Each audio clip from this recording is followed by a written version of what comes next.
दोस्तों आपका स्वागत है नई वीडियो में। क्या आपने कभी इंटरनेट पर अपनी बीमारी का उपचार देखा है? पिंपल हो गया तो क्या करना चाहिए, सर दर्द हो रहा तो क्या करना चाहिए? क्या कभी आपने मेडिकल एडवाइस इंटरनेट से ली है? मैं आपको कहना चाहता हूं कि अगर आप इलाज करते हो इंटरनेट से तो ये बड़ा रिस्की काम है भाई, ये तो करना नहीं चाहिए, बहुत ही खतरनाक है। आइए जानते हैं कि ये खतरनाक क्यों है। सबसे पहली वजह, अगर आप टिकटॉक से कोई इलाज देख रहे हो या गूगल पे सर्च कर रहे हो तो ये गारंटी नहीं है कि जो इन्फ्लुएंसर ने, जो ब्लॉग राइटर ने, ब्लॉगर ने कोई चीज डाली है वो एक सर्टिफाइड मेडिकल प्रैक्टिशनर है या डॉक्टर है या उसको मेडिकल की जानकारी है। ऐसा जरूरी नहीं है, हो सकता है वो इलाज उसने किसी और से सीखा हो। तो खुद से ऐसा इलाज करना और ऐसे लोगों पे ट्रस्ट करना जिनका कोई मेडिकल बैकग्राउंड नहीं है, आपकी सबसे बड़ी गलती हो सकती है।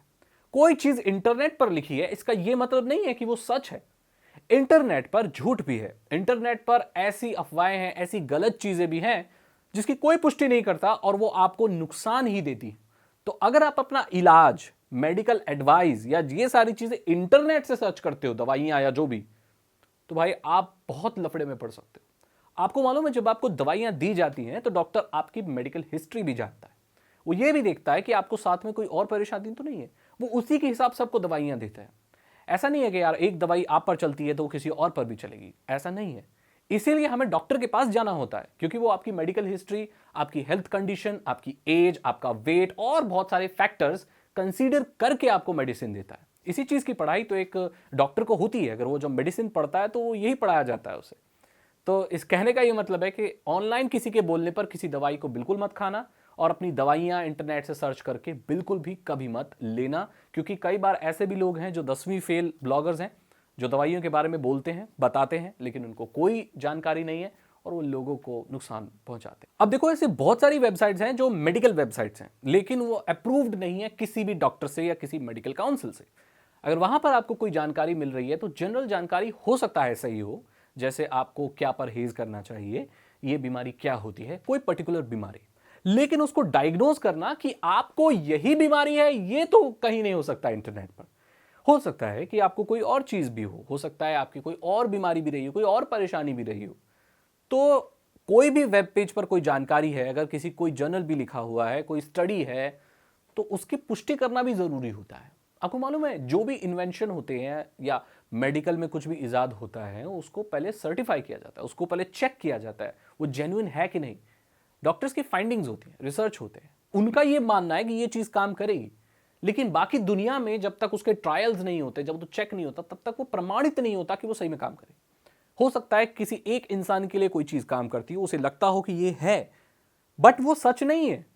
मुझे ये लगता है कि ये दुनिया गोल नहीं है ये फ्लैट है। और वैसे मैं आपको बता दूं, ये फ्लैट अर्थ थ्योरी वाले बहुत सारे लोग हैं जो ये मानते हैं कि ये जो धरती है वो फ्लैट है, गोल नहीं है।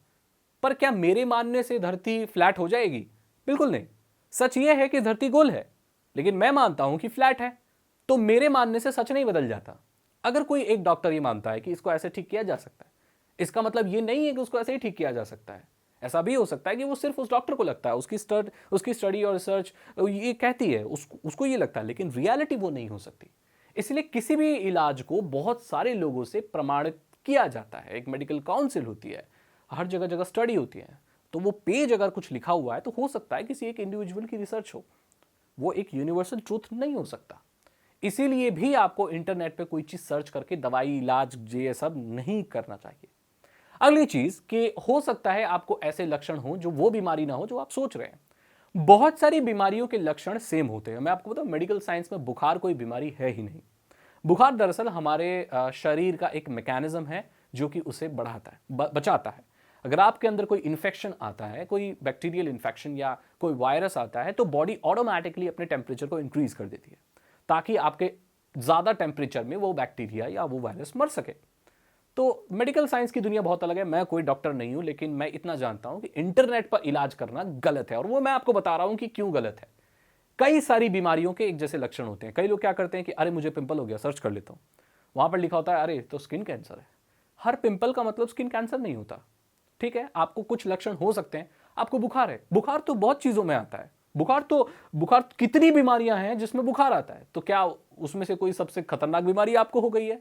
ऐसा जरूरी नहीं है। इसीलिए तो आपको डॉक्टर के पास जाना होता है, इसीलिए तो आपको इंटरनेट पर सर्च नहीं करना होता, क्योंकि इंटरनेट तो सबसे बुरी से बुरी चीज बताएगा आपको।